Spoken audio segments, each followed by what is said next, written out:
आतंकवाद फैला रहे हैं मुसलमान।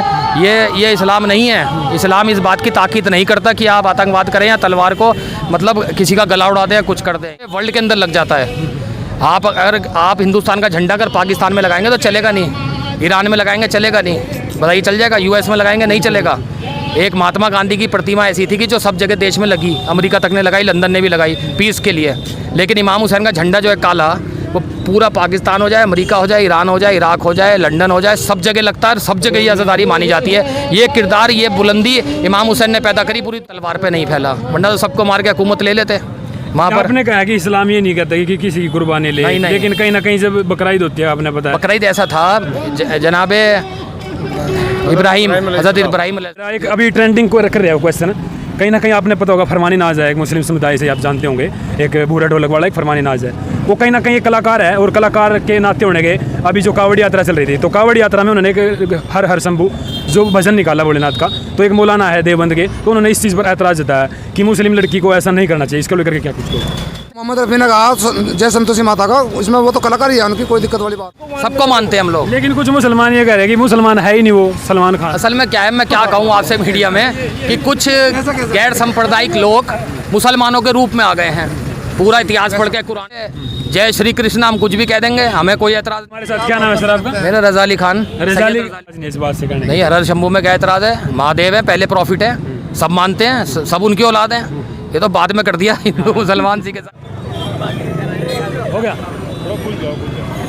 नमस्कार दोस्तों, एनडी हरियाणा चैनल पर एक बार फिर स्वागत करते हैं। इस वक्त कैराना में मौजूद है, और यहाँ पर ये जो मैंने देखा है, यहाँ पर जो काफ़ी लोग आए हैं, क्या प्रोग्राम क्या रखा है, इसको लेकर के बातचीत करेंगे। इतिहास यही है कि इमाम हुसैन ने कुर्बानी दे दी, इस्लाम को बचा लिया, क्योंकि ये कहते थे कि इस्लाम तलवार पे फैला।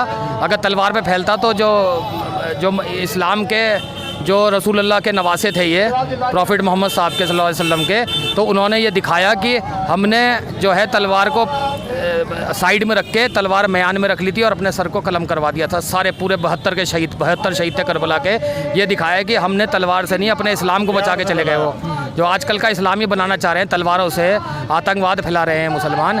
ये इस्लाम नहीं है। इस्लाम इस बात की ताकीद नहीं करता कि आप आतंकवाद करें या तलवार को मतलब किसी का गला उड़ा दें या कुछ कर दें। ये इस्लाम नहीं है। ये इमाम हुसैन ने अपनी शहादत दे के दिखाया था कि इस्लाम तलवार से नहीं पहला, अखलाक से पहला। रसूलुल्लाह के प्रॉफिट मोहम्मद सल्लल्लाहु अलैहि वसल्लम के अखलाक से पैदा हुआ है ये, और अखलाक से ही रहता है ये जो असली मुसलमान होते हैं। अब देखिए कोई भी है, अब तिलक लगा लो, आपने देखा होगा RSS के लोग हैं जो भी ऐसे पकड़े गए, जो टीवी में दिखा रहे थे न्यूज़ के अंदर, अब वो मुसलमान बन गए तो टोपी बुरके में जा रहे हैं। अब कोई भी बन जाएगा भेष बदल के, वही तो कह रहा हूँ ना।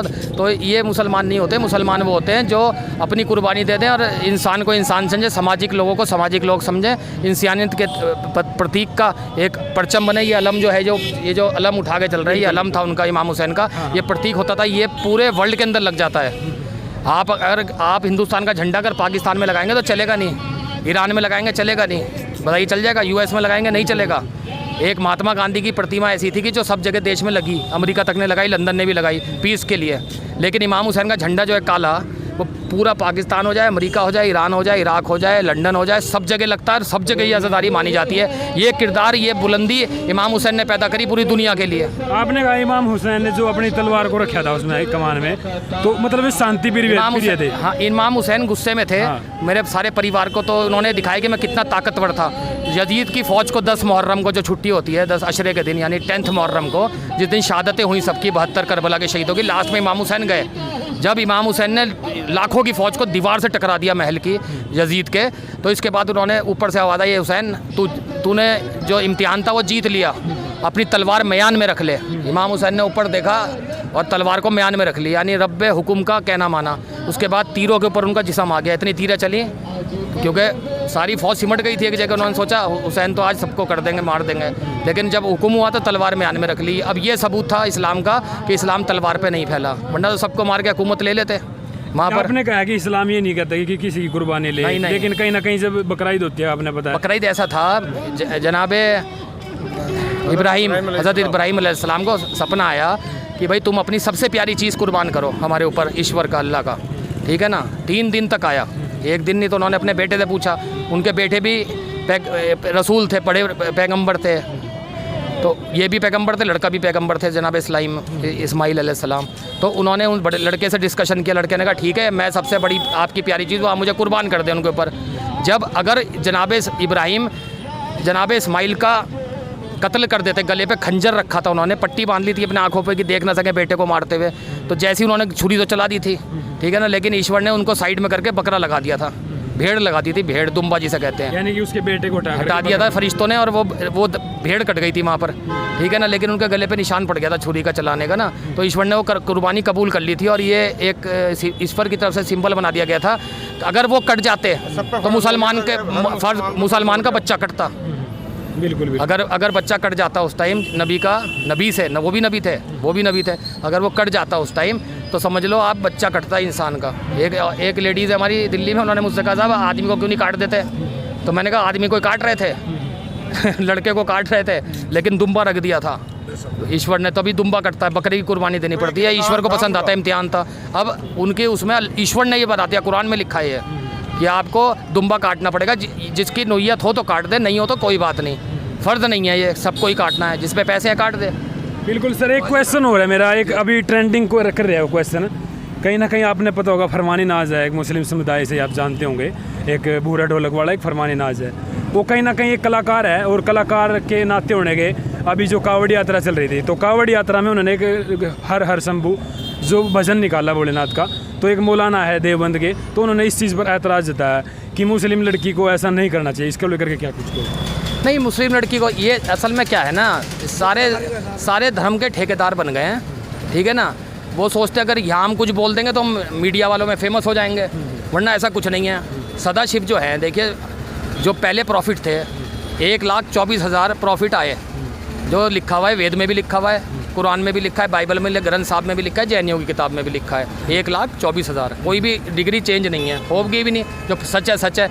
लेकिन सबसे पहले जो प्रॉफिट थे वो सदाशिव थे, जिनको आदम कहते हैं, क्रिश्चियन एडम कहते हैं, लेकिन जो सबसे लास्ट प्रॉफिट थे, ठीक है ना, क्यों हमारे भी हैं सदाशिव, तो हमारे भी हैं, आदम अलैहिस्सलाम हमारे भी हैं, बताओ जी ये खड़े, ठीक है ना, वो सबके थे, प्रॉफिट मोहम्मद भी सबके हैं, परिंदों के भी हैं, जानवरों के भी हैं, हिंदुओं के भी हैं, मुस्लिम के भी हैं, ये तो सबके, वो पहले प्रॉफिट थे सदाशिव।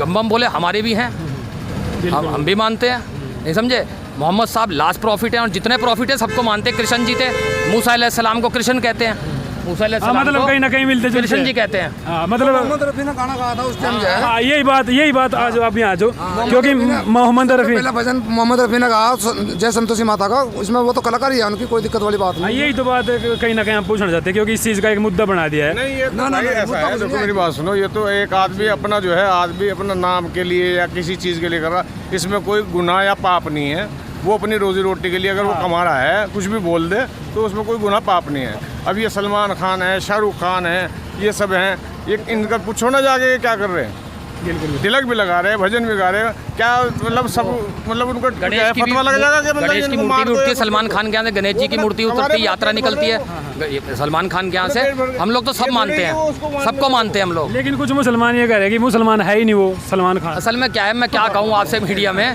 कि कुछ गैर सांप्रदायिक लोग मुसलमानों के रूप में आ गए हैं, पूरा इतिहास पढ़ के, कुरान पढ़ के, वो गड़बड़ कर रहे हैं सारे। अब मैं किसी कौम को नहीं कहूँगा कौन आ गए हैं, यहूदी समझ गए ना, ये यहूदी है जो मुसलमान के रूप में आके बदनाम कर रहे हैं। तो सर मतलब कहीं ना कहीं ठीक है अपनी जगह फरमानी नाज, बिल्कुल सारे हैं, हम लोग देखो सबको मानते हैं, शिया कौम तो ऐसी है, और इमाम हुसैन के मानने वाले हैं, झंडा पूरे वर्ल्ड में लगता है, पता कर लो आप। उसने जो गा दिया उसमें कोई प्रॉब्लम नहीं है, जो गा दिया वो गा दिया, हमें तो कोई प्रॉब्लम नहीं है। आपको आप भी देख लो भाई, यहाँ से मतलब कोई ऐतराज़ नहीं है ना इस चीज़ को लेकर? नहीं, किसी को नहीं है, बम बम भोले, जय श्री कृष्ण, हम कुछ भी कह देंगे, हमें कोई ऐतराज़ नहीं है। हमारे भी कृष्ण मूसा अलैहिस्सलाम थे, कृष्ण जी, मूसा अलैहिस्सलाम, कृष्ण जी को मूसा अलैहिस्सलाम कहते हैं, मैंने हिस्ट्री पढ़ी है। बिल्कुल आप, हाँ, इसलिए तो मैंने आपको पकड़ा, क्योंकि आप पढ़े लिखे थोड़ा, और क्योंकि ये जुलूस निकलता है यहाँ पर, इसका मैं वारिस हूँ, ये हमारे ख़ानदान का जुलूस है।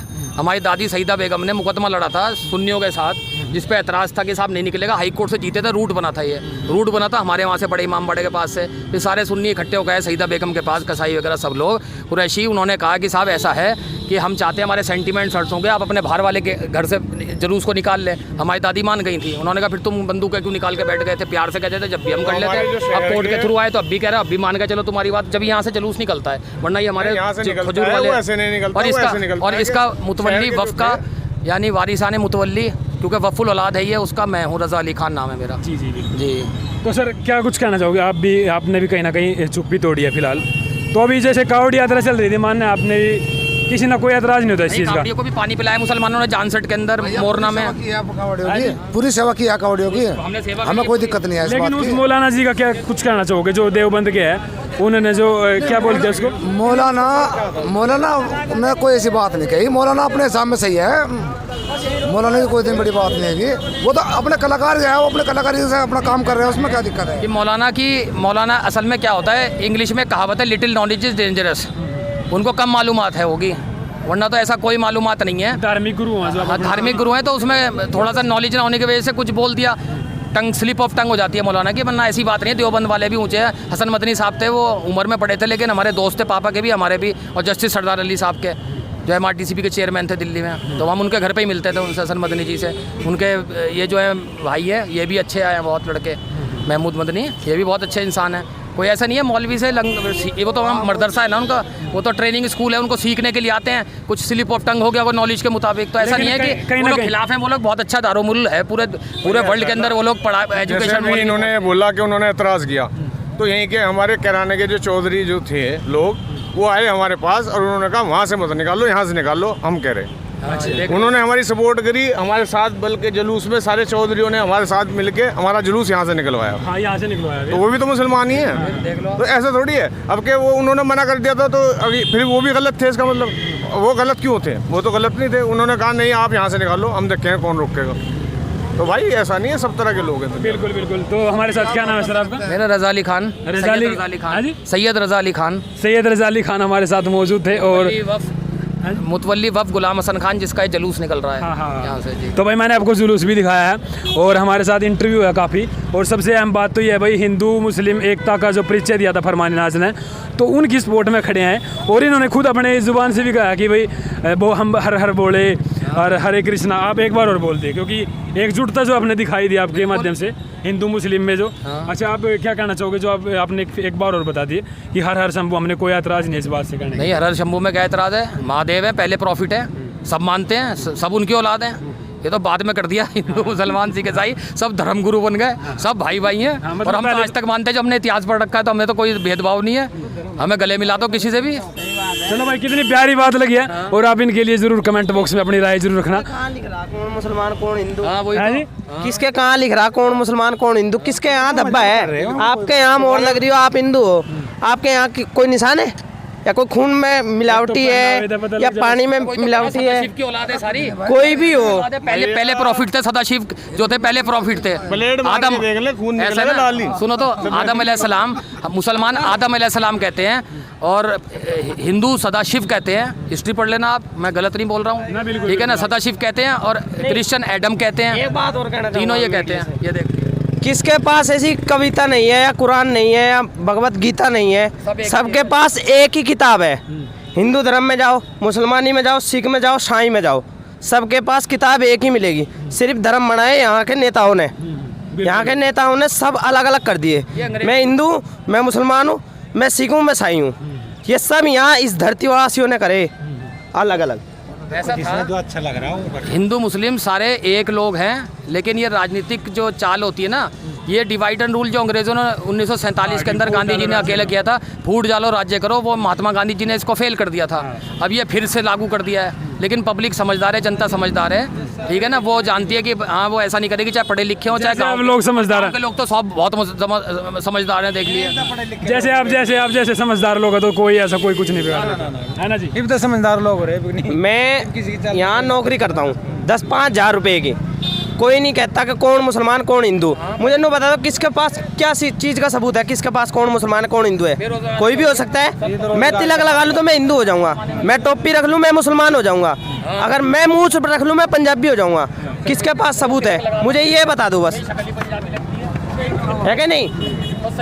मुझे वो चीज़ दिखाओ जो प्रूफ मान सके मुसलमान है या हिंदू। मैं वैसा कुछ नहीं करता, बेरोजगार हुई तो फिलहाल, इसलिए मैं ये कह रहा हूँ। मेरा नाम अफसर मोहम्मद, कहाँ से हो आप? आर्यापुरी कराना, नया बिल्ली का। आर्यापुरी कराना से। अच्छा जी। भाई एड्रेस ले लिया, कहीं पर हो जाना, मिलना पड़ जाए। आपके क्या नाम है जी? मेरा सैयद रज़ा अली खान। एड्रेस कहाँ अपना, थोड़ा एड्रेस एड्रेस मेरा है मोती महल जानसठ, रंग महल जानसठ 2 हैं। यहाँ पे जानसठ डिस्ट्रिक्ट मुजफ्फरनगर। मुजफ्फरनगर यहाँ भी घर है हमारा, कैराने में भी घर है, खजूर वाला पेड़ बड़े इमाम बड़े के पास। कहीं पर ही हो जाना, मिलना पड़ जाए दोबारा, क्योंकि वीडियो वायरल हो जाए, काफ़ी लोगों को कमेंट आए हैं, तो उस नंबर ले लेना आप। नंबर मैं बाद में ले लूँ, तब तक इंटरव्यू खत्म कर दे भाई।